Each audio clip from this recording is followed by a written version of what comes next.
আসসালামু আলাইকুম। এখন আমের সিজন। দেখেন কতগুলো মুকুল বের হয়েছে এই আম গাছটিতে। তো অনেকেই জিজ্ঞেস করছেন, ভাই বিকৃত মুকুল কি? বিকৃত মুকুলগুলো হলো এই যে এই ধরনের মুকুল।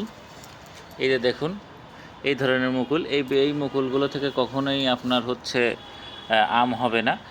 এগুলো গাছের ক্ষতি করে এবং অন্য মুকুলেরও ক্ষতি করে থাকে। এটা একটা রোগে আক্রান্ত আর কি। তো এই মুকুল যখন দেখবেন তখন এই ডালটাকে সুন্দর মতো কেটে ফেলে দিবেন, কারণ এই মুকুল থেকে কখনোই আপনার আম হবে না। সো দেখুন কিভাবে কেটে ফেলে দিচ্ছি।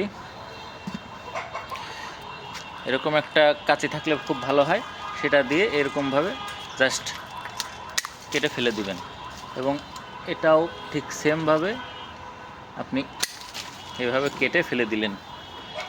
ঠিক আছে, তো এইভাবে কেটে ফেলে দেবেন। এই ফুলের মতো যতই সৌন্দর্য হোক, এটা কিন্তু বিকৃত মুকুল, এখান থেকে কখনোই আম হবে না। সো ধন্যবাদ, এই কাজটা সবাই করবেন। আল্লাহ হাফেজ।